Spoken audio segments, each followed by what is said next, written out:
Good evening. Gajadhar Singh educational college में आप सभी का स्वागत है। आज की क्लास में हम लोग बात करने वाले हैं सामाजिक अध्ययन सोशल साइंस की। आप सभी को पता है सोशल साइंस का सिलेबस हमने लास्ट क्लास में डिस्कस किया था। हमने समझा था कि सोशल साइंस का जो पेपर होने वाला आपका डीएलएड फर्स्ट सेमेस्टर में वो टोटल 50 नंबर का होगा। कितने नंबर का?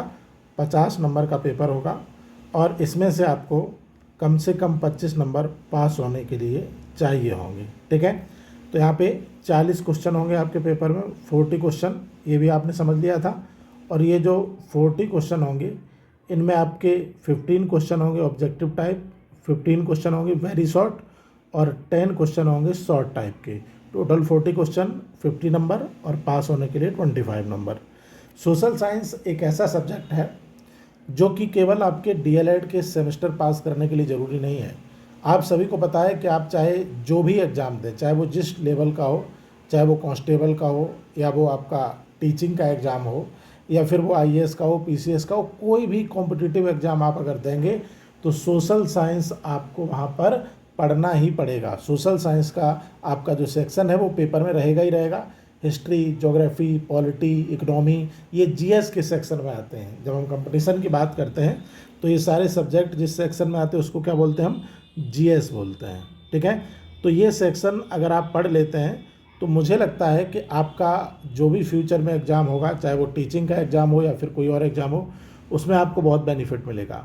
मैंने एक चीज़ को ऑब्जर्व किया है, ये जो आपका डीएलएड का सिलेबस है सोशल साइंस का, मैं सबसे ज़्यादा प्रभावित हूँ डीएलएड के सोशल साइंस के सिलेबस से, क्योंकि मैंने मैथ्स में देखा है कि मैथ्स बहुत इजी है।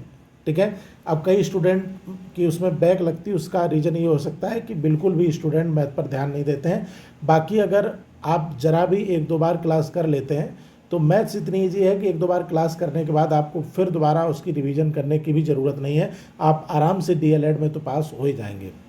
लेकिन मैंने देखा डीएलएड के सिलेबस में जो आपका ये सोशल साइंस है ये बहुत अच्छे लेवल का है। यहाँ पर जो क्वेश्चन पूछे जाते हैं, जो आपकी बुक्स में दिया गया है, इसका लेवल काफ़ी अच्छा है।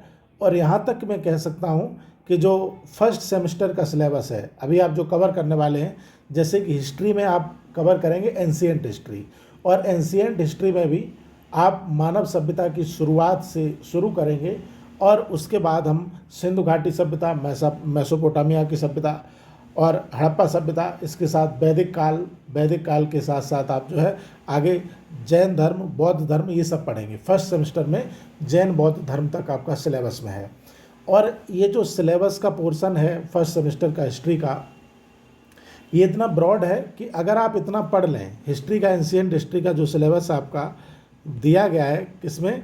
फर्स्ट सेमेस्टर में, ये इतना अच्छा है कि इसको अगर आप पढ़ लें तो एक तो आपको बहुत इंटरेस्ट आएगा, बहुत ही इंटरेस्टेड है ये।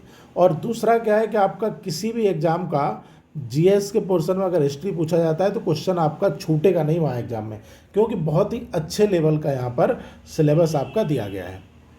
चलिए, तो आज हम लोग जो शुरू करने वाले हैं सोशल साइंस शुरू करेंगे। और सोशल साइंस में भी हम लोग जो टॉपिक शुरू करेंगे वो होगा हिस्ट्री।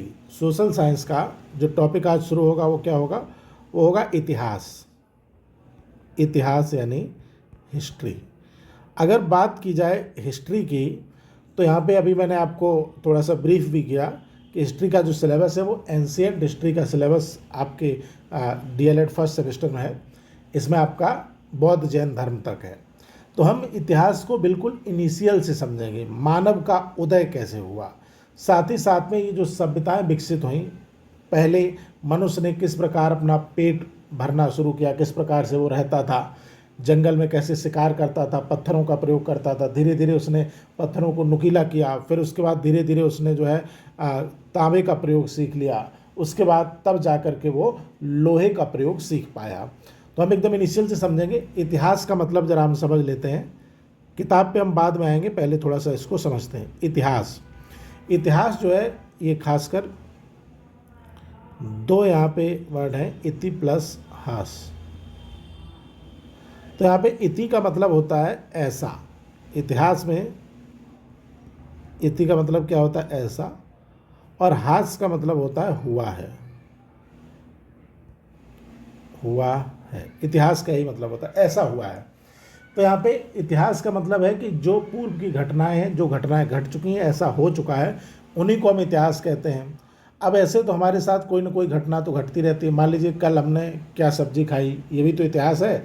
बीता हुआ जो भी कल है, उसकी जो भी घटनाएं हैं, उन सबको हम इतिहास कहते हैं। कल हमने क्या सब्जी खाई, मान लीजिए आपने कल सब्जी खाई पनीर की, तो क्या इसको इतिहास की बुक में लिख दिया जाए? बताइए। तो इसको अगर लिखते चलेंगे तब कैसे इतिहास चलेगा? तो इसको नहीं लिखेंगे। कल आप किसकी शादी में गए थे, कल आपने क्या कपड़े पहने थे, उससे ज़्यादा मतलब नहीं है। मतलब यहाँ पर यह है कि इतिहास में ऐसी घटनाओं को शामिल किया जाता है जिनका समाज पर एक प्रभाव पड़ता है, समाज पर, सोसाइटी पर एक इम्पैक्ट पड़ता है। ऐसी घटनाओं को इतिहास में शामिल किया जाता है जिससे समाज में कोई बदलाव आए, जिससे नई सभ्यता का विकास हो, या कुछ न कुछ एक बड़ी घटना जो होती है जिसकी ऑथेंटिफिकेशन भी होती है, यानी कि जो घटना पूरी तरीके से क्या हो, ऑथेंटिक हो। जैसे कि अगर इतिहास की बात की जाए तो अभी आपने देखा कि हमारे देश का पाकिस्तान के साथ युद्ध चल रहा है, ठीक है, एक प्रकार का घोषित युद्ध है।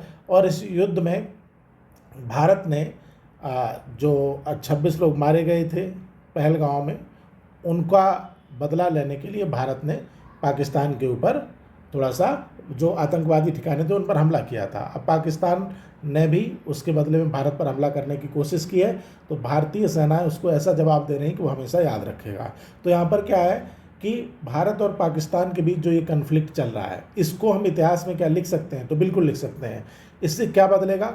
इससे ये बदलेगा कि भारत की तरफ जो भी आंख उठाने की कोशिश करने वाले जो आतंकवादी हैं, वो भारत की तरफ आंख नहीं उठाएंगे। उनको पता है कि आंख उठाने का नतीजा क्या होगा। इसी के साथ साथ दुनिया भर की जो राजनीति है, जियो पॉलिटिक्स है, भारत की तरफ उसका झुकाव होगा, क्योंकि कोई भी व्यक्ति मजबूत व्यक्ति के साथ खड़ा होना चाहता है, कमज़ोर देश के साथ कोई खड़ा नहीं होना चाहता। तो यहाँ पे इतिहास में कैसी घटनाओं को शामिल किया जाता है? आपने कहा इतिहास में ऐसी घटनाओं को शामिल किया जाता है जिनका समाज पर कोई प्रभाव पड़े, जिनकी एक वैधता हो, जिनसे कोई बदलाव आए, ठीक है। बाकी हम अपनी निजी घटनाओं को इतिहास में शामिल नहीं करते हैं। हम अपनी निजी घटनाओं को इतिहास में तब शामिल कर सकते हैं जब उससे समाज पर कोई इम्पैक्ट पड़ता हो, ठीक है। चलिए, तो सबसे पहला जो टॉपिक है हमारा इतिहास का, वो है इतिहास के सोर्स, यानी कि सोर्स ऑफ हिस्ट्री। इतिहास हम जो पढ़ते हैं उसका सोर्स कहाँ से मिला। जैसे हमने आपसे कहा कि भाई इतिहास की शुरुआत तो इस पृथ्वी के बनने से ही हो गई होगी। जब पृथ्वी बनी, इस पर मनुष्य आया, कैसे कैसे उसने अपनी चीज़ों को विकसित किया। आज हम लोग, आप ऑनलाइन क्लास कर रहे हैं, यहाँ से सिस्टम से आपको क्लास दी जा रही है। आप शाम को अपने घर पे बैठे हुए हैं और क्लास कर रहे हैं, और आप ऑनलाइन क्लास करके ऑनलाइन टेस्ट दे सकते हैं। दुनिया भर की चीज़ें आज अवेलेबल हैं। आप बताइए, आज से 10 साल पहले क्या ये पॉसिबल था? 10 साल 15 साल पहले तो आप कहेंगे इतना ईजिली पॉसिबल नहीं था। उससे 20 साल पहले ये पॉसिबल ही नहीं था, ठीक है। तो ऐसे ही अगर देखा जाए तो इंसानी सभ्यता की शुरुआत में बहुत सारी कठिनाइयों का सामना इंसान ने किया होगा, ठीक है। उसके खाने का कोई ठिकाना नहीं, उसके रहने का कोई ठिकाना नहीं, कपड़ा पहनने का कोई ठिकाना नहीं, बहुत सारी समस्याएं थी। आज हम इन सारी समस्याओं से ऊपर उठ चुके हैं। हमारे पास खाने के इंतजाम है, हमारे पास रहने के लिए घर है, हमारे पास पहनने के लिए कपड़े, बहुत सारी चीज़ें आज डेवलप हो चुकी हैं। तो इतिहास की जो शुरुआत हुई है, आज के समय में क्या होता है कि कोई भी घटना घटी, मान लीजिए भारत ने पाकिस्तान को मुंह तोड़ जवाब दिया, आपको इसकी जानकारी कितनी देर में मिली? भारत ने एक मिसाइल दागी 8 बजे, मान लीजिए, ठीक है, 8 बजे भारत ने एक मिसाइल दागी, और इसकी जानकारी आपको कितने बजे मिल जाएगी? ज़्यादा से ज़्यादा 8:05 पे, मैक्सिमम इतना बोल दिया मैंने। हो सकता है 8 ही बजे मिल जाए आपको, मिसाइल दागते ही आपको मिल जाए, हो सकता है 8:01 पे मिल जाए, लेकिन 2-4-5 मिनट के अंदर आपको इसकी जानकारी मिल जाएगी। तो ये कैसे पॉसिबल है? आज इंसानी सभ्यता बहुत ज़्यादा विकसित हो चुकी है। हम हर चीज़ को लिख दे रहे हैं, हम हर चीज़ को टीवी पे, न्यूज़ पे, सोशल मीडिया पे देख पा रहे हैं। लेकिन अगर बात करें इंसानी सभ्यता की शुरुआत की, तो क्या शुरुआत में इंसानी सभ्यता इतनी विकसित रही होगी? आप कहेंगे नहीं। कोई घटना कहीं हुई, उसकी जानकारी दूसरे लोगों को नहीं होती होगी, क्योंकि वहाँ जो भी संचार के माध्यम है वो बिल्कुल भी डेवलप नहीं थे। तो जिस प्रकार से आज हम इतिहास को तुरंत का तुरंत लिख सकते हैं, उसको हम स्टोर कर सकते हैं, उसको हम मेमोरी में डाल सकते हैं, उसको बाद में हम पढ़ सकते हैं, क्या ऐसा शुरुआत में पॉसिबल था? नहीं था। तो इतिहास के जो स्रोत हैं, जो शुरुआती मानव है, उसके कैसे मिलेंगे? जैसे मान लीजिए जो शुरुआत का मानव रहा होगा उसने लिखना तो नहीं सीख पाया था, उसने कुछ लिखा तो नहीं कि भाई हम लोगों ने आज सुबह ये खाया, हमारे दूसरे देश के साथ ऐसे संबंध थे, हम लोगों का समाज जो है ये त्यौहार मनाता था, हमारा कल्चर ये था, ऐसा उसने कुछ भी नहीं लिखा, क्योंकि उसे लिखना आता ही नहीं था। और अगर उसे लिखना आता भी होगा तो हम उसकी लिपि को पढ़ ही नहीं पाए आज तक। जैसे बहुत सारी लिपियाँ ऐसी हैं दुनिया में जो प्राचीन लिपियाँ हैं, लेकिन उनको आज तक पढ़ा नहीं जा सका है। तो कुल मिलाकर के क्या है कि हम एक एग्जाम्पल लेते हैं, मान लीजिए आप जो है बाहर रह के कहीं पढ़ाई करते हैं, ये पढ़ाई करते हैं आप कहीं, पटना में आप रहते हैं, दिल्ली में रहते हैं, प्रयागराज में रहते हैं, लखनऊ में रहते हैं, कहीं रह के आप पढ़ाई करते हैं, और आपके पास एक रूम है ये अच्छा सा, ठीक है, और आप इस रूम में रह कर के पढ़ाई करते हैं, आपके घर से कोई व्यक्ति रूम पर आया अचानक से बिना बताए, ठीक है, मान लीजिए आपके पिताजी या फिर कोई और आपके रूम पर आ गया अचानक से, और आपके रूम की टेबल पर कुछ सामान रखा हुआ है जिसमें कि कुछ सिगरेट के पैकेट हैं, सिगरेट के पैकेट कुछ रखे हुए हैं आपके रूम की टेबल पर, कुछ सिगरेट जो पी चुकी होती है उसके बाद जो बचता है पीछे का उसको क्या बोलते हैं वो रखा हुआ है, कुछ जो है सोडा रखा हुआ है, सोडा, कुछ शराब की बोतलें रखी हुई हैं, शराब की बोतल, ठीक है, कुछ सोडा है, कुछ शराब की बोतल रखी हुई है, शराब ये रखी हुई हैं, और कुछ जो है सामान इधर उधर अस्त व्यस्त पड़ा हुआ है। तो अब आप ये बताइए, क्या आपके पिताजी को ये किसी को बताने की ज़रूरत है कि आपका बेटा शराब पीता है, सिगरेट पीता है? नहीं, वो ये सामान देखेंगे और समझ जाएंगे कि तुम क्या कर रहे थे, ठीक है, इस सामान को देख के क्या समझ जाएंगे कि तुम वहाँ पर क्या कर रहे थे, तुमसे पूछेंगे नहीं, और पूछने से पहले ही तुम्हारी कुटाई शुरू कर देंगे। क्या आपने उन्हें बताया कि मैं शराब पीता हूँ? नहीं। क्या किसी और ने बताया तुम शराब पीते हो? नहीं। उन्होंने कैसे जाना? उन्होंने देखा एविडेंस, शराब रखी हुई है, सोडा रखा हुआ है, सिगरेट के पैकेट रखे हुए, समझ गए कि आप शराब पीते हैं। तो इसी प्रकार से क्या है कि इतिहास जो है, शुरुआती इतिहास के बारे में हम कैसे जानकारी प्राप्त करते हैं? तो शुरुआती मानव ने जो कुछ प्रयोग किया होगा, प्रयोग क्या किया होगा? शुरुआती मानव, मान लीजिए पहले तो वो शिकार करना भी नहीं जानता था, इधर उधर अपना जो कुछ उसे मिला वो खाया, लेकिन अगर वो शिकार करता होगा तो वो किसी न किसी चीज़ का प्रयोग करता होगा। मान लीजिए हमें कुछ विशेष प्रकार के पत्थर दिखाई दिए जो कि नेचुरली वैसे नहीं होते हैं, उनको काटा गया, पीटा गया, छाटा गया, कुछ न कुछ किया गया है, ठीक है, उनमें बदलाव किया गया है, तो हम समझ गए कि ये पत्थर का प्रयोग किस लिए किया गया होगा? शिकार के लिए किया गया होगा, ये हम समझ गए, ठीक है। मान लीजिए कोई हमने देखा गुफा, नेचुरली कोई केव है, और केव के अंदर हमने देखा कि वहाँ पे कुछ चित्र बने हुए हैं। क्या बने हुए हैं? गुफा के अंदर कुछ चित्र बने हुए हैं, और हमने ये देखा कि ये चित्र बहुत पुराने प्रतीत होते हैं, और हमने इनका कार्बन डेटिंग, यूरेनियम डेटिंग अभी आपको बताएंगे कि किसी भी चीज़ की एज पता करने के लिए कि वो कितना साल पुराना है, उसके लिए आज के समय में वैज्ञानिकों के पास बहुत सारी टेक्निक है। कार्बन डेटिंग होती है, यूरेनियम डेटिंग होती है, ठीक है, पोटेशियम से भी पता चल जाता है, बहुत सारी चीज़ें हैं।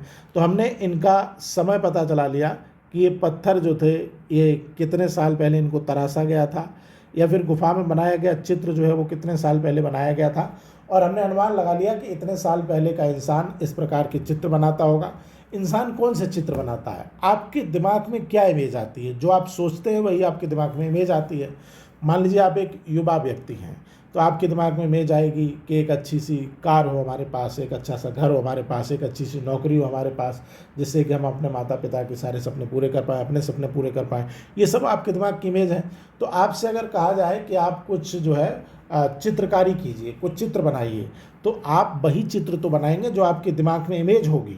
तो यहाँ पर क्या होता है कि जो कला होती है वो इंसान के दिमाग का ही प्रतिरूप होती है। आपके दिमाग में, आपके मन में जो इमेज होगी उसी का चित्र आप बनाएंगे। तो उस समय जो चित्र बनाए, कुछ शिकार करते हुए चित्र बनाए गए, जानवर के पीछे दौड़ते हुए चित्र बनाए गए, तो इससे अनुमान लगाया गया कि इतने साल पहले इंसान पत्थर से शिकार करता होगा, ठीक है। ये मैंने एक तरीका बता दिया आपको। जैसे कि अगर हम देखें तो हड़प्पा यानी कि सिंधु घाटी सभ्यता के कई नगरों से कुछ सामान मिले हैं जिसके साक्ष्य मिले हैं। जैसे अगर बात की जाए कालीबंगा की, तो कालीबंगा एक जगह है राजस्थान में, कालीबंगा, बाद में आप इसको पढ़ेंगे, अभी बस थोड़ा सा मैं यहाँ पे ब्रीफ कर रहा हूँ। कालीबंगा है, ये राजस्थान में पड़ता है। मान लीजिए कालीबंगा से चूड़ियों के साथ मिले, चूड़ी, तो हम क्या अनुमान लगाएंगे कि भाई हड़प्पा सभ्यता के दौरान महिलाएं श्रृंगार करती होंगी। चूड़ी का क्या होगा, कुछ और काम है, श्रृंगार करना है, तो हमने अनुमान लगा लिया हड़प्पा सभ्यता के दौरान महिलाएं श्रृंगार करती होंगी। यहाँ से जुते हुए खेत के साक्ष्य मिले हैं, जुते हुए खेत के, तो इससे अनुमान लगाया गया कि हड़प्पा कालीन जो लोग थे संभवतः कृषि पर निर्भर थे। अब एक जगह है गुजरात में लोथल, लोथल से डॉकयार्ड यानी कि बंदरगाह के साक्ष्य मिले हैं, वहाँ से कुछ नाव के साक्ष्य मिले हैं, कोई बंदरगाह वहाँ पे रहा होगा। तो हमने इससे अनुमान लगा लिया कि उस समय के जो लोग थे वो बंदरगाह यानी पानी के रास्ते का प्रयोग करके व्यापार भी करते होंगे। तो कुल मिला के केवल इतिहास को लिखने से ही हम चीज़ों को नहीं समझ सकते हैं। हो सकता है कि इतिहास में कुछ एविडेंस उस समय छोड़े गए हों, उनके बारे में हम रिसर्च करके भी इतिहास को समझ सकते हैं। ठीक है, इतना आपको समझ में आ गया। तो थोड़ा सा यहाँ पे देखते हैं, इतिहास का उद्गम आदिकाल से ही हो चुका था। सर्वप्रथम 500 ईसा पूर्व में एक इतिहासकार थे हेरोडोटस, इनका नाम थोड़ा सा याद रखिएगा, हेरोडोटस। कई बार कहा जाता है कि इतिहास का पिता कौन है, फादर ऑफ हिस्ट्री कौन है, तो हेरोडोटस को फादर ऑफ हिस्ट्री कहा जाता है, हेरोडोटस को इतिहास का पिता कहा जाता है। ठीक है, इस बात को थोड़ा सा यहाँ याद रखेंगे, बाकी हम आगे चलते हैं। फादर ऑफ हिस्ट्री कौन है, हेरोडोटस। इतिहास का अर्थ एवं परिभाषाएं, meaning and definitions of history. देखिए ये अभी क्या है, इतिहास का हम केवल इंट्रोडक्शन कर रहे हैं, और यहाँ से क्वेश्चन आपकी परीक्षा में आते हैं, चूँकि क्योंकि आपकी परीक्षा में ऑब्जेक्टिव और डिस्क्रिप्टिव दोनों टाइप के क्वेश्चन हैं, तो आपको लिखने के लिए दे देता है कि इतिहास का अर्थ समझाइए, इतिहास की परिभाषा दीजिए, इतिहास क्या, इतिहास विज्ञान है क्या, इतिहास कला है, इस प्रकार के प्रश्न आते हैं। आप प्रीवियस ईयर आपके ग्रुप में आया हुआ है, आप वहाँ पे देख लीजिए, इतिहास कला है कि इतिहास विज्ञान है कि इतिहास कला और विज्ञान दोनों है, इतिहास का अर्थ क्या है, इतिहास की परिभाषा क्या है, ये सब पूछा जाता है। तो यहाँ पे हमको यहाँ पे इसको देखना पड़ेगा। ठीक है, तो यहाँ पे कहा गया कि अंग्रेजी भाषा में इसके लिए हिस्ट्री शब्द का प्रयोग होता है। ठीक है, इतिहास को अंग्रेजी में क्या बोलते हैं, हिस्ट्री। और कई बार पूछ लिया जाता है कि हिस्ट्री जो है वो किस भाषा का शब्द है, तो हिस्ट्री ग्रीक भाषा का शब्द है, हिस्टोरिया से लिया गया। ठीक है, इसका अर्थ है सत्यान्वेषण, अर्थात वास्तविक अर्थ में क्या घटित हुआ है। हिस्ट्री का क्या मतलब है, वास्तविक अर्थ में क्या घटित हो चुका है, उसी को हम हिस्ट्री बोलते हैं, और उनको एक क्रमबद्ध में लिख देते हैं। अब इतिहास में क्या क्या रहता है, तो यहाँ पे इनमें सार्वजनिक घटनाओं का लेखा जोखा होता है। सार्वजनिक घटनाएं, निजी नहीं लिखा, देखिए सार्वजनिक, सार्वजनिक का मतलब होता है जो पूरे समाज पर प्रभाव डालने वाली घटनाएं हैं। यह घटनाएं निरंतर होती रहती हैं, जैसे कि अगर देखा जाए सिंधु घाटी सभ्यता, उसके बाद ताम्रपाशा, उसके बाद जो है आपकी वैदिक सभ्यता आएगी, वैदिक सभ्यता के बाद महाजनपद आएगा, क्रम से आएगा। इन घटनाओं का वर्णन इस प्रकार से किया जाता है कि संपूर्ण घटनाक्रम का चित्र स्पष्ट हो जाता है। ये आपके डेफिनेशन में अगर पूछा जाएगा तो आप लिख देंगे। ठीक है, अब कुछ साइंटिस्ट हैं, कुछ विद्वान हैं, कुछ स्कॉलर हैं, जिन्होंने इतिहास की परिभाषाएं अपने अपने हिसाब से दी हैं। हो सकता है मे भी आपके पेपर में आए, वरना ये पूछा नहीं गया है। जैसे हेनरी जॉनसन एक स्कॉलर है, इन्होंने कहा भूतकालीन घटनाओं का उल्लेख ही इतिहास है। भूतकालीन मतलब जो पहले घटनाएं हो चुकी हैं उनको लिखना ही इतिहास है। भूतकालीन घटनाओं का जो उल्लेख है उसी को क्या बोलते हैं, हम इतिहास बोलते हैं। ये कहा हेनरी जॉनसन। रेयसन ने कहा इतिहास घटनाओं या विचारों का सुसंबद्ध विवरण है। ठीक है, मेटलैंड के अनुसार मानव जो कुछ किया और जो कुछ कहा, यहाँ तक उसने जो सोचा है उसे भी इतिहास कह रहे हैं, वो जो सोचने को भी इतिहास। ठीक है, प्रोफेसर घाटे के अनुसार इतिहास हमारे संपूर्ण भूतकाल का वैज्ञानिक अध्ययन तथा लेखा जोखा है, और इतिहास गतिशील मानव व्यवहार की खोज है, टाइनवी ने कहा। इसको आप पढ़ना चाहे पढ़िए, वरना ये सब चीज़ें इतना इंपॉर्टेंट आपके लिए नहीं है। किसने क्या कहा, यहाँ पर इंपॉर्टेंट क्या था, इंपॉर्टेंट था इतिहास की परिभाषा। इतिहास शब्द ग्रीक भाषा हिस्ट्री से लिया गया है, और यहाँ पर इतिहास किसे कहते हैं, सार्वजनिक घटनाएं, और ये सब याद रखिएगा। अगले पॉइंट पर चलते हैं, इतिहास की प्रकृति, नेचर ऑफ हिस्ट्री। इतिहास की प्रकृति क्या है, तो यहाँ पे देखिए, यहाँ पे बहुत सारी कथा कहानी है। मैंने पूरा का पूरा स्क्रीन पे इसलिए लगा दिया है कि आप इस कथा कहानी को चाहें तो पढ़ लें, वरना मैं आपको ब्रीफ करके ऐसे बता रहा हूँ कि आपको इसमें मज़ा भी आएगा, इंटरेस्ट भी आएगा, और आप लिख भी पाएंगे। रटा हुआ तो लिखना नहीं है भाई, आपके दिमाग में जो होगा वही तो आप लिखेंगे पेपर में। तो थोड़ा सा हम समझते हैं इतिहास की प्रकृति क्या है। अगर बात की जाए शुरुआत में, आपने देखा होगा हमारे जो बूढ़े बुजुर्ग नाना नानी हुआ करते थे पुराने ज़माने के, आजकल सोशल मीडिया का ज़माना है, तो अब लोग जो होते हैं वो अलग टाइप के हैं। पुराने जो हमारे नाना नानी, दादा दादी या कोई भी ऐसे रिश्तेदार जो कि काफ़ी बुजुर्ग थे, वो लोग हमें कहानी सुनाया करते थे। विक्रम बेताल की कहानी आपने सुनी होंगी, या फिर और भी बहुत सारी कहानियाँ आपने सुनी होंगी। तो इन कहानियों में क्या होता था कि कभी कभी कुछ काल्पनिक जो चरित्र होते थे, कभी कभी कुछ काल्पनिक अपनी तरफ से बनाए गए कुछ पात्र होते थे, उनके बारे में हमको बताया जाता था कि जो है एक राजा था, उसका बड़ा साम्राज्य था, ऐसा था वैसा, दुनिया भर की चीज़ें। तो शुरुआत में होता क्या था कि इतिहास लिखा तो जाता नहीं था। जैसे हम वेदों की बात करें तो वेद एकदम इनिशियल में नहीं लिखे गए। हम होता क्या है कि बहुत सारे लोगों का मानना है कि जब वेद लिखे नहीं गए थे तो फिर बाद में जिसने वेद लिखे होंगे उसने तो अपने मन से कुछ भी लिख दिया होगा।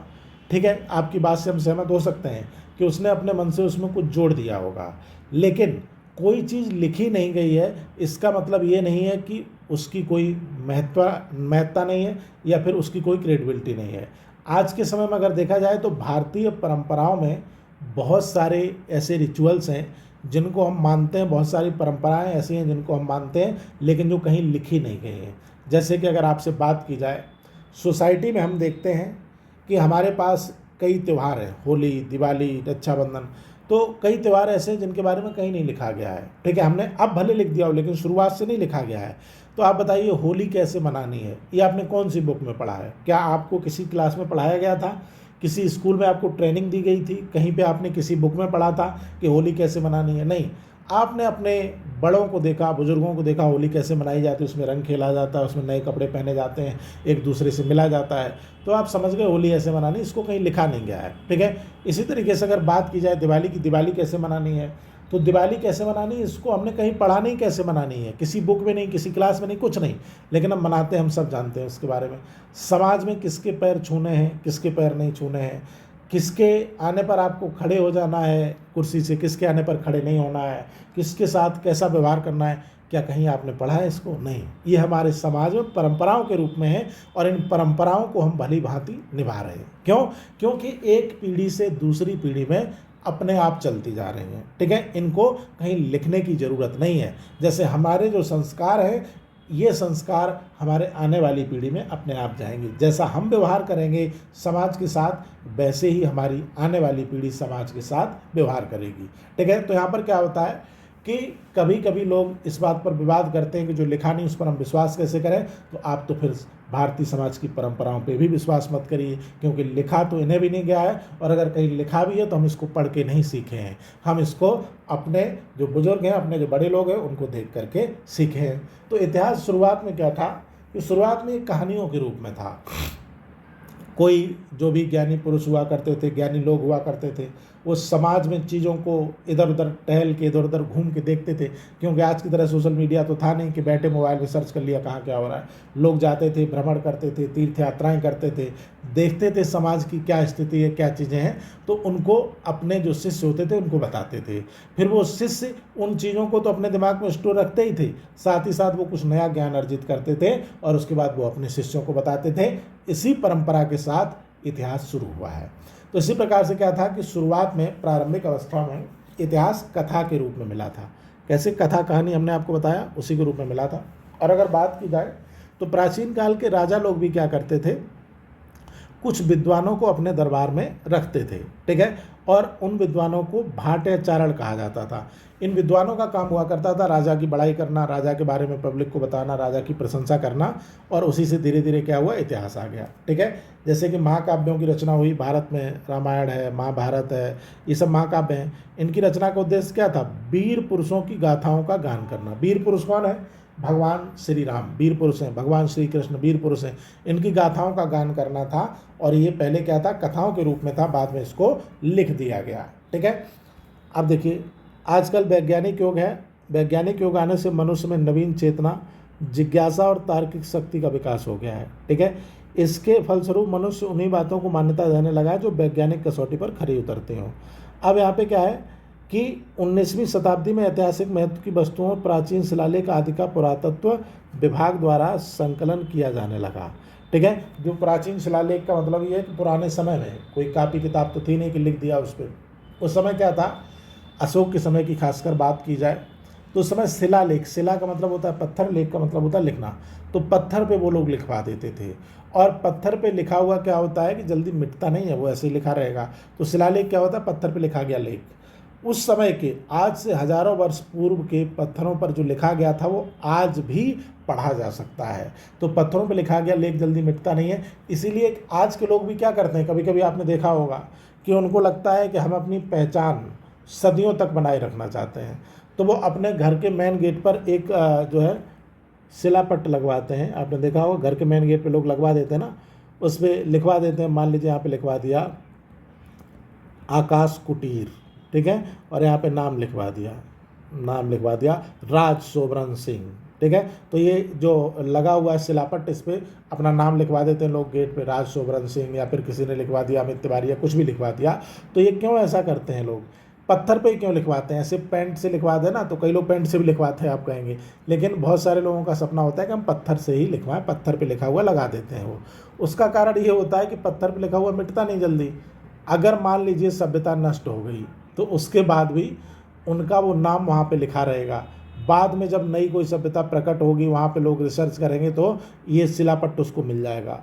और शिलापट्ट पे मान लीजिए लिखा हुआ राजकरण सिंह, तो वो लोग क्या पढ़ेंगे, नई सभ्यता वाले लोग, कि यहाँ पर राजकरण सिंह नाम का कोई देवता निवास करता था। जैसे और अच्छा एग्जाम्पल देते हैं, हम अपने उत्तर प्रदेश की अगर बात करें तो हमारे राज्य की पूर्व मुख्यमंत्री रही हैं मायावती जी। आपने नाम सुना होगा मायावती जी का। ये उत्तर प्रदेश की पूर्व मुख्यमंत्री हैं, 2012 से पहले ही मुख्यमंत्री थी। तो मायावती जी ने क्या किया है कि उत्तर प्रदेश के कई शहरों में अपनी बड़ी बड़ी मूर्तियां खुद ही लगवा दी हैं, ठीक है। जैसे कि लखनऊ में अगर बात की जाए अम्बेडकर पार्क की, लखनऊ में अगर बात की जाए अम्बेडकर पार्क के अलावा काशीराम पार्क है, नोएडा में है, गौतम बुद्ध नगर में, कई जगह मायावती जी ने अपनी मूर्तियाँ खुद ही लगवा दी, ठीक है। अब ये मूर्तियाँ उन्होंने लगवाई और बड़ी बड़ी मूर्तियाँ हैं, आप कभी जाएँ तो वहाँ देखिएगा। मान लीजिए जैसे सिंधु घाटी सभ्यता नष्ट हो गई, कभी ऐसा हुआ कि ये वर्तमान की सभ्यता नष्ट हो गई, कोई भूकंप आ गया, पृथ्वी पर कोई उल्का पिंड गिर गया, कुछ हो गया, पूरा तहस नहस हो गया, ठीक है। तो उसके बाद हजारों वर्ष बाद फिर से सभ्यता का विकास होगा और उत्खनन किया जाएगा, खुदाई करेंगे जो समय के साइंटिस्ट, तो उनको तो पता नहीं कि भैया ये मूर्तियाँ किसने लगवाई थी, क्या था।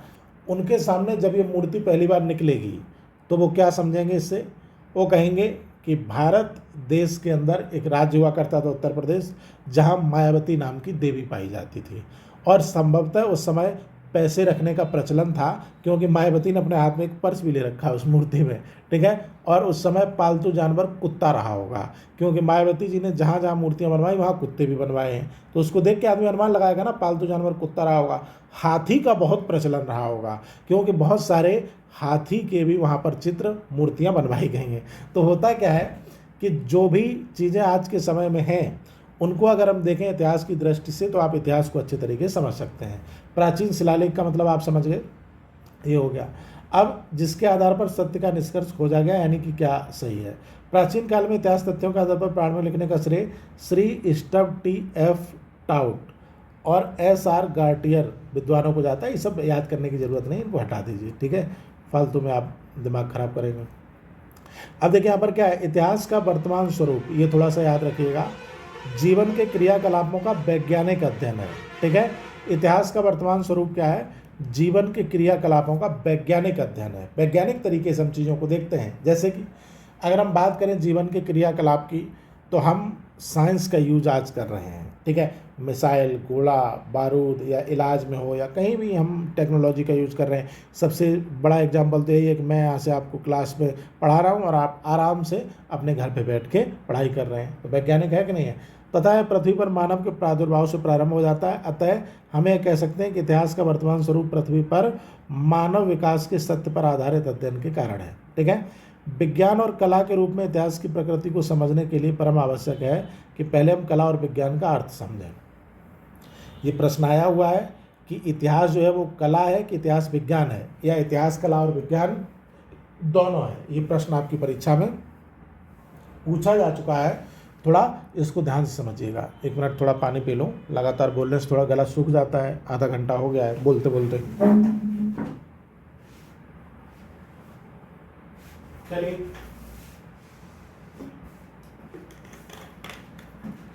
तो यहाँ पे अगर देखा जाए इतिहास कला है कि साइंस है, कुछ लोग इतिहास को कला मानते हैं, जैसे प्रश्न आया इतिहास कला एक साइंस है तो आप क्या लिखेंगे? कुछ विद्वान इतिहास को कला मानते हैं।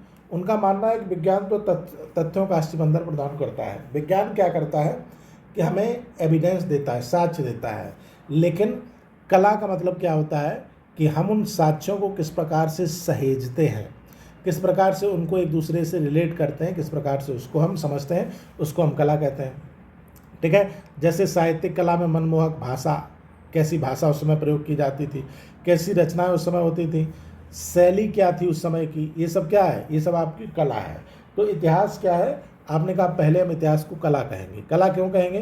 क्योंकि इतिहास में किस प्रकार से लोग उस समय रहते होंगे, उनकी सामाजिक रचना क्या होगी, उनकी भाषा क्या होगी, उनकी शैली क्या होगी, ये सब कला में ही तो आएगा। आप अगर अच्छा बोलते हैं तो लोग क्या कहते हैं? कितने कलात्मक ढंग से ये भाषण दे रहा है, नहीं ये बोलते हैं। कभी कभी लोग बोलते हैं कितने वैज्ञानिक ढंग से ये बोल रहा है, आपने कोई साइंटिफिक भाषा का यूज किया है, आपने कोई प्रूफ दिया, तो वैज्ञानिक ढंग से भी लोग बोलते हैं, कितने वैज्ञानिक तर्क हैं इसके। लेकिन कभी कभी लोग बोलते हैं कितने कलात्मक तरीके से ये बोल रहा है। तो कला और विज्ञान एक दूसरे के पूरक हैं, हमेशा समझिएगा।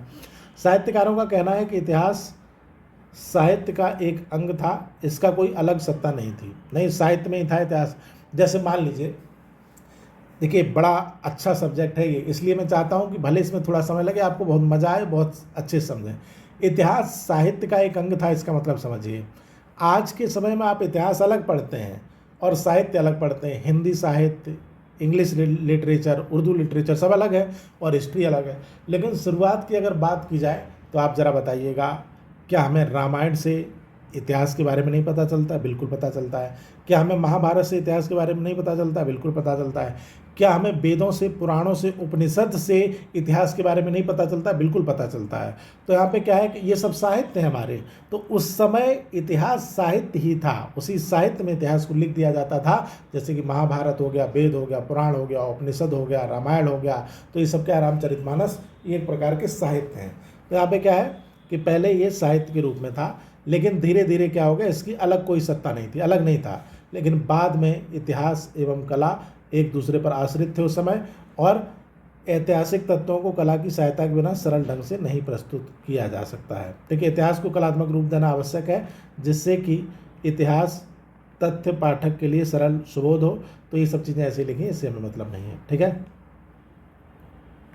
ये सब हटा दीजिए यहाँ से, इसको हम नहीं पढ़ेंगे, इसको आगे का नहीं पढ़ेंगे। इतिहास विज्ञान के रूप में समझिए। इतिहास को विज्ञान के रूप में स्वीकार करने से पूर्व हमें जानना होगा विज्ञान क्या है। विज्ञान ज्ञान का एक क्रमबद्ध अध्ययन है। ये तो विज्ञान हम पढ़ेंगे तो आपको और अच्छे से बताएंगे, जो कारण एवं परिणाम से संबंध स्थापित करता है। ठीक है, विज्ञान में क्या होता है, कोई घटना क्यों घटी, इसका कोई कारण होता है। ठीक है, बिना कारण के कुछ नहीं होता है। जैसे भारत ने पाकिस्तान पर क्यों हमला किया, क्योंकि पाकिस्तान ने पहले हमारे बेगुनाह नागरिकों को मारा। तो हर एक घटना का एक कारण होता है, इतिहास का एक कारण होता है। इसी तरह से विज्ञान में क्या है कि भाई मान लीजिए हमने कहा कि हम कोई एसिड जो है वो कहीं डाल दें, किसी के ऊपर डाल दें या कुछ उससे जो है वो करें, तो नुकसान होगा कि नहीं होगा? होगा। क्यों होगा ऐसा? क्योंकि एसिड का नेचर ऐसा है। तो किसी भी घटना का क्या कारण है, उसका परिणाम क्या है, ये आपको साइंस बताएगा। ठीक है, विज्ञान किसी भी विषय, उद्देश्य अथवा अध्ययन के सामान्य तथ्यों के संदर्भ में संग्रहित तथा स्वीकृत ज्ञान है।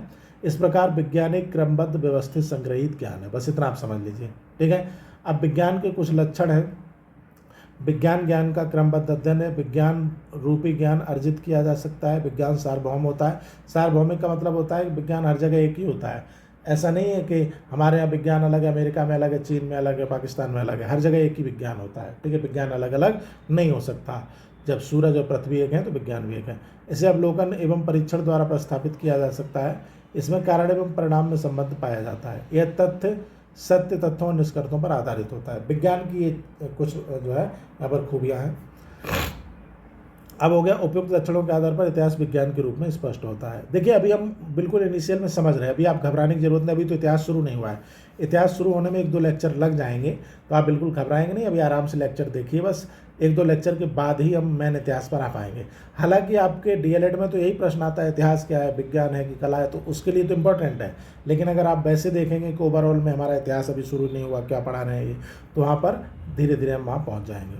ठीक है, प्रोफेसर जेबी प्यूरी के अनुसार इतिहास विज्ञान है न कम और न अधिक, ठीक है। तो ये सब चीज़ें आप थोड़ा सा देख लीजिएगा, इसमें और कुछ नहीं है।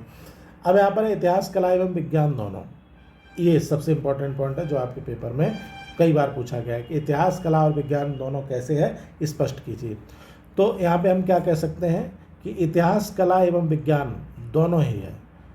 यह एक प्रकार से कला तथा विज्ञान का संगम है। कला और विज्ञान दोनों को मिलाया जाए तभी तो इतिहास होगा। जैसे मान लीजिए हम पुरानी चीज़ों को, हम सिंधु घाटी सभ्यता के बारे में समझना चाहते हैं, तो एक तो सिंधु घाटी सभ्यता का समाज कैसा था, मातृ सत्तात्मक था, पितृ सत्तात्मक था, उस समय लोग क्या पहनते थे, उस समय के समाज में क्या त्यौहार मनाए जाते थे, ये सब कला है। लेकिन उन एविडेंस का ठीक प्रकार से आकलन करना, जैसे कालीबंगा से हमें चूड़ियाँ मिली, तो चूड़ियाँ कितनी पुरानी हैं, चूड़ियाँ किस चीज़ की बनी हैं, ये सब तो साइंस ही बताएगा ना बेटा। अगर साइंस ना हो तो हम कैसे पता चलेंगे कि जो पत्थर के औजार प्रयोग किए जाते थे वो कितने पुराने हैं, नहीं पता कर सकते। तो यहाँ पर क्या है कि सभ्यता हमें कला में पता चलती है, और उस सभ्यता को वेरीफाई अगर करना है कि वो कितनी पुरानी है, उसका एविडेंस हमें वेरीफाई करना है, तो हमें विज्ञान का सहारा लेना पड़ेगा। इसीलिए कला तथा विज्ञान का संगम ही इतिहास होता है। इसका कारण यह है कि इतिहास में कला तथा विज्ञान दोनों के लक्षण विद्यमान होते हैं, ठीक है। उसको आप याद रखिएगा। इतिहास सामाजिक विज्ञान है, सीधी सीधी बात ही है, समाज का विज्ञान है इतिहास। इतिहास के संदर्भ में इस तथ्य को निसंकोच स्वीकार किया जा सकता है कि कला और विज्ञान एक ही सिक्के के दो पहलू हैं, क्योंकि जब सत्य की खोज करता है तब विज्ञान की ज़रूरत पड़ती है। जैसे मान लीजिए आपने कोई एक कहीं पे आप घूमने गए, मान लीजिए गांव के बाहर एक टीला है, वहाँ घूमने गए, और आपको वहाँ पे कोई एक ऐसी चीज़ दिखी जो कि आपको अजीब सी लग रही है। मान लीजिए वहाँ पे आपको कोई एक मटका दिख गया आपको, ठीक है, आपको कोई एक मटका दिख गया इस टाइप का, ठीक है, आपने देखा। अब उस मटके को आप लेकर के चले गए सरकार के पास, आपने कहा ये मटका सिंधु घाटी सभ्यता का है, हमारे गांव के पास में मिला है, इसका मतलब हमारा गांव भी सिंधु घाटी सभ्यता में शामिल था, आपको ऐसा लगा। तो यहाँ पर क्या होगा, इस मटके को रिसर्च किया जाएगा, इसका देखा जाएगा ये कितना पुराना है, कब बनाया गया था, कौन सी मिट्टी से बनाया गया था।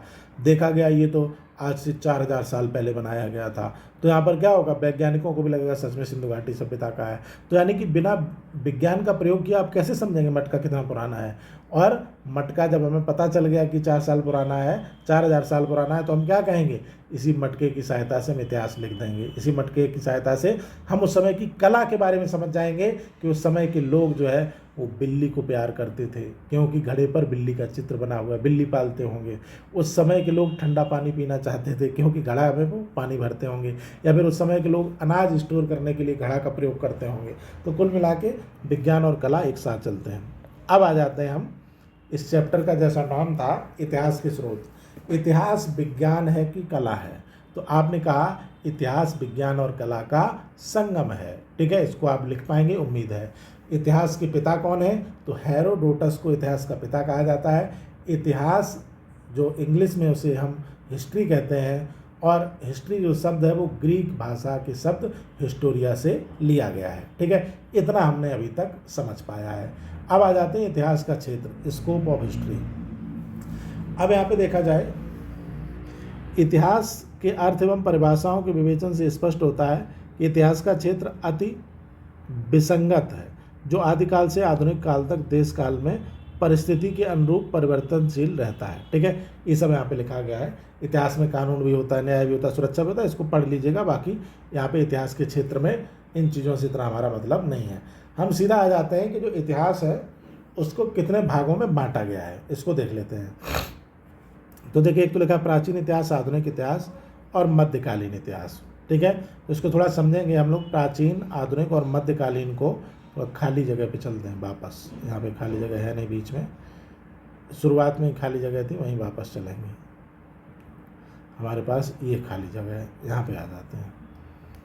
हमने कहा इतिहास को हम लोग क्या करते हैं, 3 भागों में बांट देते हैं हिस्ट्री को।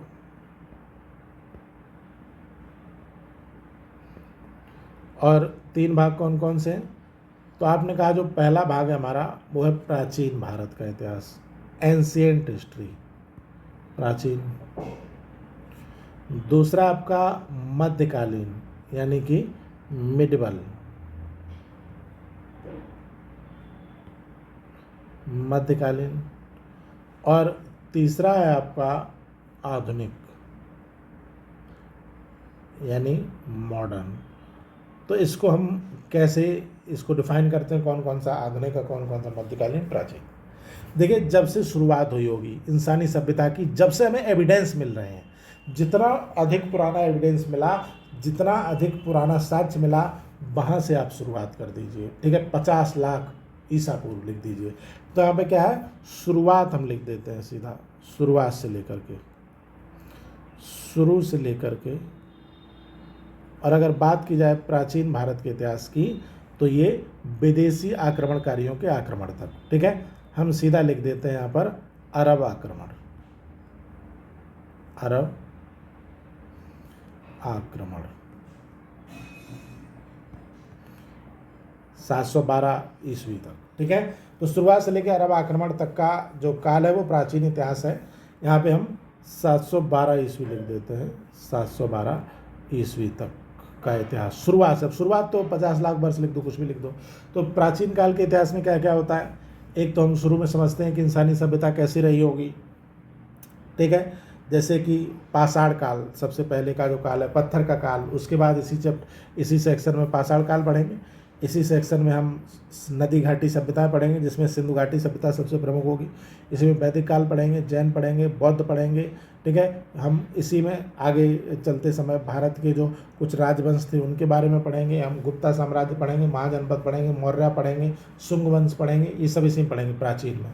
और मध्यकालीन में क्या पढ़ेंगे, तो 712 ईस्वी से मध्यकालीन की जो शुरुआत हुई वो कब से हुई, तो आपने कहा 712 ईस्वी, जब से विदेशियों का आक्रमण हुआ। 712 ईस्वी से लेकर के 1707 ईस्वी तक ये काल है जिसमें विदेशी आक्रमणकारियों के बारे में हम पढ़ने वाले हैं। जिसमें हम लोग पढ़ेंगे विदेशी आक्रमणकारी जो अरब आक्रमण हुए उनके बारे में हम पढ़ेंगे, दिल्ली सल्तनत के बारे में हम पढ़ेंगे, मुगल साम्राज्य के बारे में, यानी कि खासकर विदेशी आक्रमणकारियों का इतिहास यहाँ पर हम पढ़ेंगे। 1707 में जो शक्तिशाली मुगल सम्राट था औरंगजेब, उसकी मृत्यु हो गई और वहीं से भारत में आधुनिक इतिहास शुरू हो गया। तो 1707 से लेकर के 1947 तक जो अंग्रेज़ों का कन्फ्लिक्ट रहा भारत में मुग़लों के साथ, फिर भारतीय राजाओं के साथ, यानी कि 1707 से 1947 तक जो कुछ मुग़ल राजा थे, उत्तर मुग़ल शासक, उनके बारे में, और अंग्रेज़ों का भारतीयों के साथ कन्फ्लिक्ट है उसके बारे में पढ़ेंगे। तो इतिहास को 3 भागों में यहाँ पर बांटा गया, प्राचीन, मध्यकालीन और आधुनिक। इसका हमने आपको ब्रीफ बता दिया कि क्या है। ठीक है, तो आज का क्लास जो था ये इंट्रोडक्शन क्लास ही आप इसको समझ लेंगे, क्योंकि इतिहास जैसा एक बड़ा सब्जेक्ट जिसको हम डायरेक्ट शुरू नहीं कर सकते। ठीक है, तो हम लोग 1-2 अगली क्लास में मेन पॉइंट पर आ जाएंगे। हालांकि आपके डीएलएड में ये प्रश्न आया हुआ है कि इतिहास कला है कि विज्ञान है, या फिर इतिहास को कलात्मक रूप से कैसे दर्शाया जाता है, इतिहास का फादर कौन था, इतिहास जो हिस्ट्री है वो कौन से भाषा से लिया गया है। तो ये सब क्वेश्चन आपके डीएलएड में तो आए हुए हैं, आपको हम सेंड भी कर देंगे ग्रुप में। चलिए, तो आज के लिए इतना ही रखते हैं। अगले जो क्लास होंगे आपकी वो मे बी ट्यूसडे को अगली क्लास होगी। ट्यूसडे को क्लास होने का कारण क्या है, देखिए सैटरडे को आपकी क्लास ऑफ रहती है, हमने पहले बताया था। सैटरडे संडे आपकी क्लास ऑफ रहेगी। जब आपका एग्ज़ाम का स्कीम आ जाएगी तो अलग बात है। जब एग्ज़ाम की स्कीम आ जाएगी, एग्ज़ाम सर पर होगा, तो हम रिवीजन कराएंगे। सैटरडे संडे को भी क्लास चल सकती है, लेकिन फ़िलहाल जो आपका रेगुलर रूटीन है उसमें सैटरडे संडे क्लास ऑफ रहती है। और मंडे को आपकी बुद्ध पूर्णिमा है 12 तारीख को, तो मंडे को 12 तारीख को बुद्ध पूर्णिमा है, जिसके कारण आपकी क्लास ऑफ रहेगी। अब आपकी जो क्लास चलेगी वो चलेगी 13 तारीख को। ठीक है, 13 मई को आपकी क्लास होगी ट्यूसडे को। तो आज के लिए इतना ही, मिलते हैं 13 मई को। Thank you.